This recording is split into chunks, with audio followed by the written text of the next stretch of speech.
what is cyberforensics? We are going to discuss what is cyberforensics, what's the importance of cyberforensics, and what are the areas that we touch base within cyberforensics. We are going also to discuss the life cycle and the tools that are being used within cyberforensics.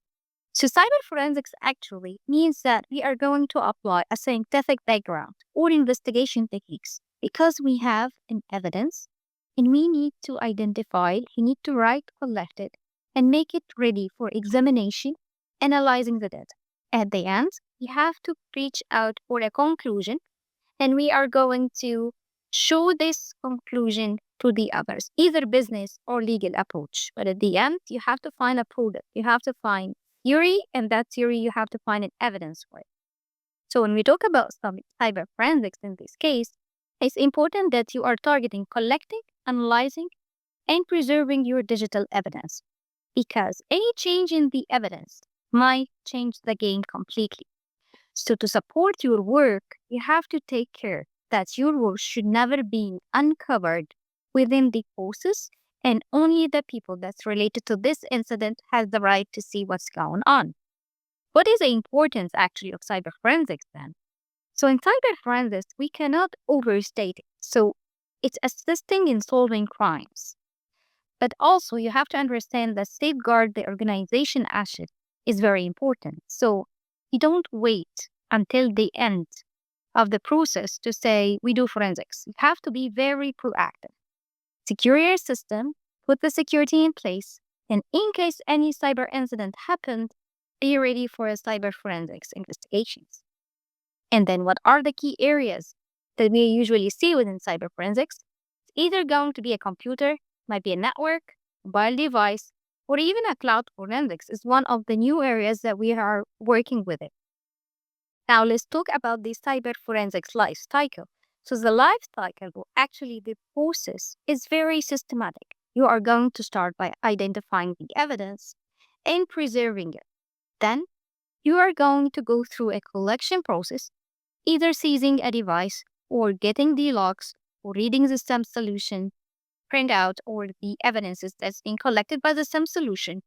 Go for Azure or go for AWS and seize the logs, seize the suspicious logins, collect all the evidences you need to collect, and start examining them one by one, analyzing what you find, and try to find a connection between the timestamp and what happened and the attack you are troubleshooting. And at the end, write down what did you see, your finding. So you have to finalize your activity by reporting.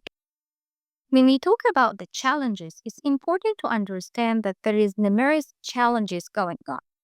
That might be including the encrypted data, where even the data size is very massive, very big, or it's completely changeable environment, dynamic environment. So it's rapidly changing technologies. For example, you have a surveillance camera and the storage is not that big, so it's going to record in each evidence every 24 hours. So you have to be very fast to take the evidence. Or there might be in a country that needs a specific legal way to collect your data, and if you didn't follow it, you damage the evidence. So you have to be aware what's going on if you're going to deal with a specific legal issue, or it might be an international issue. So you have to figure out what is the global investigation approach so that you follow the law within these countries. Another thing I need you to focus on is the difference between cyber forensics and cybersecurity. So cyber forensics, after the incident happened. We don't deal before, we deal after. While cybersecurity, you are taking the proactive defense. You are the one who is configuring the system to collect the loss.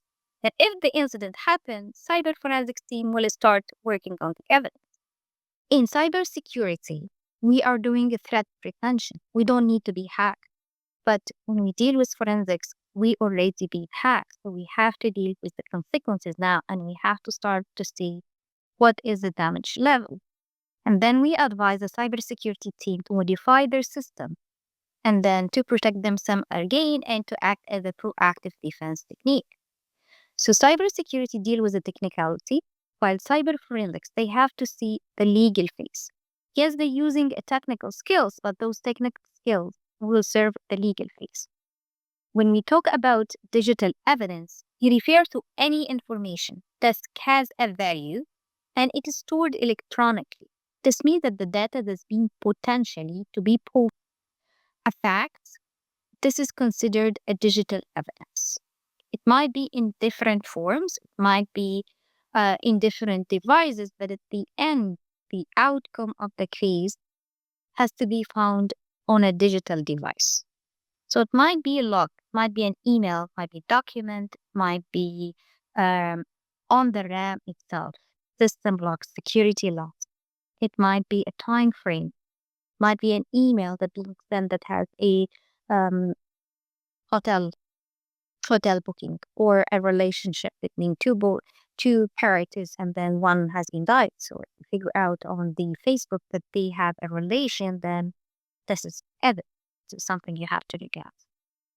So when we talk about cyber forensics in law enforcement, this is where you have to take your findings and to send it to the legal law enforcement team, which means, for example, if you are responsible to solve a cyber crime, someone bullied someone, or a user threatened someone via email or via Facebook, or a defamation case, Facebook defamation case, Twitter defamation case, those are considered cyber forensics cases.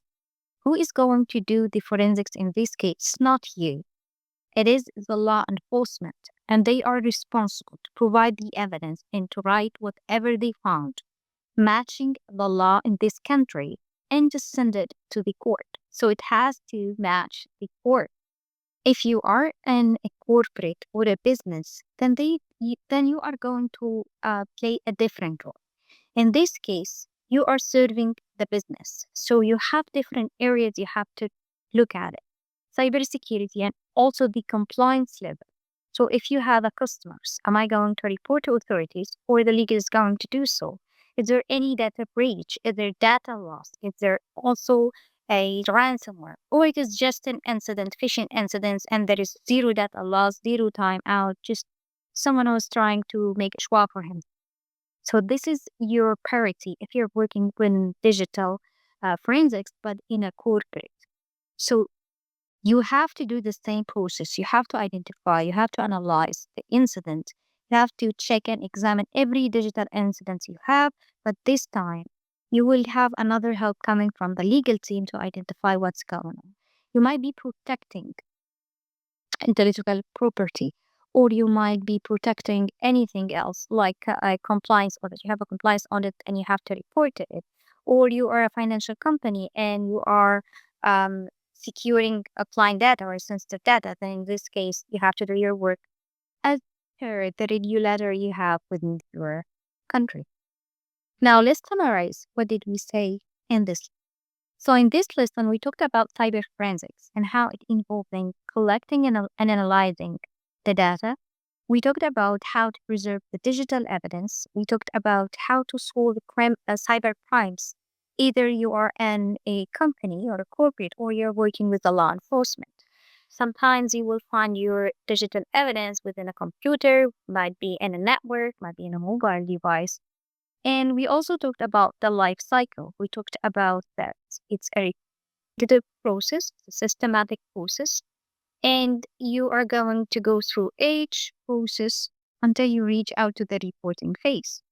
There is also some common tools. We are going to use it within our course, like in case FTK or White Shark. Those are type of tools. You are going to use it to analyze the digital evidence and make sure that whenever you are in charge of doing a forensics, you might face some challenging.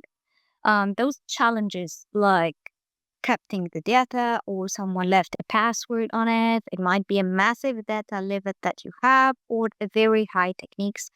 Might also need the help of the legal team if it's a global phase incident.